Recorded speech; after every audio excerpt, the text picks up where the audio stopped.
I'm Christine Bochen. I'm a professor of religious studies at Nazareth College in Rochester, New York. I've been at Nazareth for 30 years, and they've been a wonderful part of my life. In fact, the better part of my life. I've been there longer than I haven't been. When I think back about what it was that brought me to this place at Nazareth, as a professor now, I recall those days when I was a student.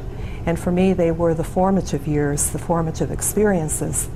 I had a professor in my undergraduate year, in my freshman year and in my sophomore year, who made for me the study of religion, and more specifically the study of theology, one of the most exciting experiences. I found myself going off to the library, reading things I didn't understand, but being positively enthralled by them. Case in point, I was reading Karl Rahner, gratefully in translation, but that didn't help me much as a sophomore at Duval College in Buffalo. But it was the beginning of a desire to get more deeply into the subject as a student. And I think I have kept that sense through my teaching years. So I identify with students in the classroom because I'm still a student.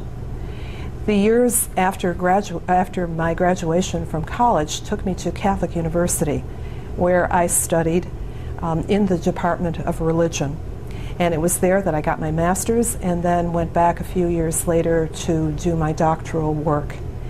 It was 1966 when I went to Catholic University, and that was a very interesting time for not only for Americans, not only for the study of religion, but particularly for Catholics studying religion. And it was an amazing thing to be asked time and time again whether I was a member of a religious community or had just left one. I couldn't figure out what was going on, but then later realized that I was studying religion at a time when in the Catholic community it was still relatively rare for lay people to be involved in the study of religion. So I must be a nun. Obviously, I couldn't have been a priest. What happened in those years was my immersion in a new theology that was just forming. This was studying theology at or under the influence in the atmosphere of the Second Vatican Council.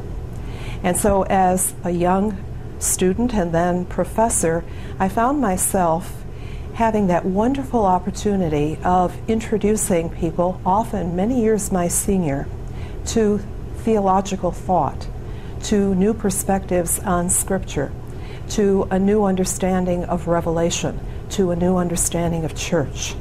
It was intimidating, to say the least, but it was also very exciting.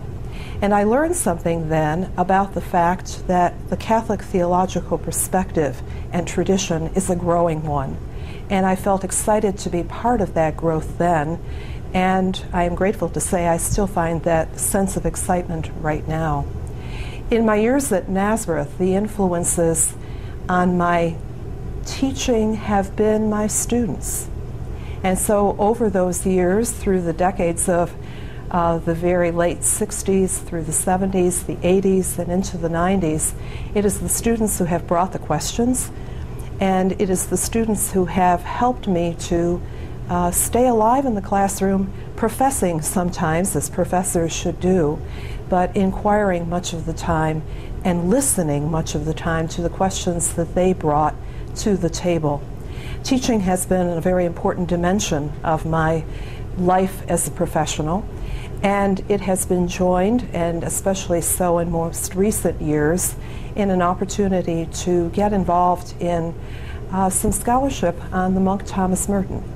And so for the last 10 years or so, I have been involved in editing some of his work, in writing and speaking about Merton, and I am happy to say offering classes on Merton. That has provided a special focus for my work, but it is not the only thing I do. As a member of a small department, I teach courses on exploring religion, an introductory course to world religions. I teach courses on Christian, more specifically Catholic theology, including a course on Jesus. I had the opportunity to do a course on Thomas Merton, which is sort of my dessert course. I enjoy that very much. But I've also had opportunity to teach courses on contemporary Catholicism, on the meaning of death, on a variety of topics, including American religion. It is a delight to be in a situation in which I can create the courses, teach them, and find, both with my colleagues and my students, a wonderful opportunity to enter into a conversation about what religion means, about what faith means, and how and in what many ways it's being lived today.